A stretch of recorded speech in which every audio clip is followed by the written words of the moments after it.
حسن رضا نقوی صاحب جوائن کریں گے ہمیں تہران سے. وہاں سے ذرا ایران کی ہم لیتے ہیں کہ وہاں پہ سڑک پہ کیا سوچ ہے اور وہاں پہ امپریشن کیا ہے.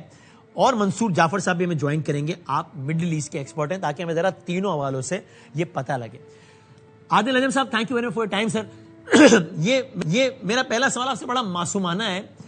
یہ جو کل جو تقریر فرمائی ہے موصوف نے بذریعہ سوشل ٹروتھ, جو پتہ نہیں 18-20 لائنیں چھوڑ دی ہیں, اس کا آسان الفاظ میں مطلب کیا ہے؟ وہ یہ آپ کے خیال میں تھاٹ پروسیس کیا تھا جس کے بعد یہ ٹرمپ نے کہا کہ یار یہ کچھ ممالک ہیں, یہ ہمیں کہہ رہے ہیں کہ یار یہ ہم تو پھنسے ہوئے ہیں, زیادتی ہو گئی ہے, اور میں ان ممالک کو ذرا ہرمز سے نکلوانے میں مدد کروں گا. اور میں ایک ڈیولپمنٹ بتانا بھول بھی گیا ناظرین کو, ظاہر ہے کہ اس دوران ایک اور اہم کام یہ بھی ہوا ہے کہ ایک جو ضبط شدہ ایرانی جہاز تھا امریکہ کے پاس, اس کو امریکہ نے چھوڑ دیا ہے, وایا پاکستان چھوڑا ہے, پاکستان کے حوالے کر دیا, یہ بھی ہوا ہے. سر پہلے بتائیے گا اس تقریر کا کیا مطلب تھا ڈونلڈ ٹرمپ کی جو بذریعہ ٹروتھ سوشل فرمائی ہے موصوف نے کل؟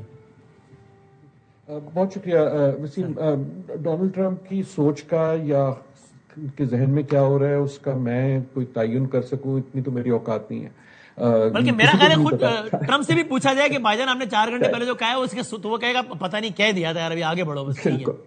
بالکل. اور لیکن جیسے آپ نے ابھی بالکل نئی باتیں بتائیں کہ بہت کچھ ہمیں سڈنلی جو ہے نا بہت ساری نوائز مل رہی, اور میں نے یہ لفظ انگریزی کا خاص طور پہ استعمال کیا, نوائز, شور کہہ لیں آپ, کہ یہ نوائز ہے. اور نوائز اور سگنل میں فرق یہ ہوتا ہے کہ کئی بار جب آپ کسی سیاستدان کی بات سنتے ہیں, اس کی تقریر سنتے ہیں, کسی کی بیان سنتے ہیں, پریس کانفرنس سنتے ہیں, تو اس سے آپ اندازہ لگاتے ہیں کہ ان کا سمت کیا ہے پالیسی کا.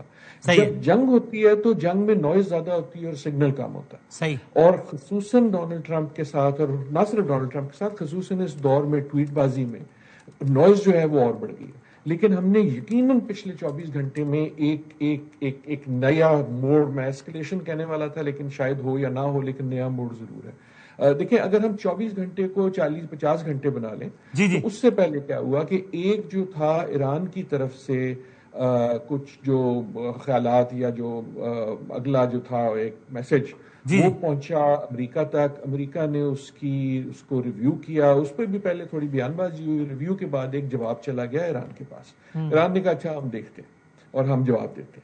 اب جو 24 گھنٹے میں دیکھا ہے وہ دونوں کی طرف سے آپ نے اس کا جواب دیکھا ہے. تو اس کو ہمیں مذاکرات سے الگ نہیں سوچنا چاہیے, یہ مذاکرات کا ایک طرح سے حصہ ہے. ایک تو مذاکرات میں وہ ہے نا جو ملاقات ہوتی ہے, اور ایک ہوتا ہے کہ جو پیغام رسانی ہوتی ہے, لیکن اس کے علاوہ بھی جب بولی چلتی ہے, جب جہاز چلتا ہے, تو وہ بھی میسیجنگ اور سگنلنگ ہے. اب ہوا کیا کہ ڈونلڈ ٹرمپ نے, جیسے آپ نے بالکل کہا, انہوں نے ایک ٹویٹ کی. ٹویٹ کو چھوڑ دیں, اس کا جو آن دا گراؤنڈ کیا مطلب ہے, ان کے ذہن میں کیا ہے میں نہیں جانتا. آن دا گراؤنڈ یہ مطلب ہے کہ امریکہ نے کہا کہ جو بڑے عرصے سے کہہ رہے تھے نا کہ ہمارا بلاکیڈ بڑا جو ہے فعال ہے اور ہم جو ہیں اس کو کنٹرول کر رہے ہیں, انہوں نے اس کو ایک سٹیپ اوپر کر لیا کہ ہم بالکل اب کنٹرول میں, اور کوئی جہاز جو یہاں سے گزرنا چاہ رہا ہے.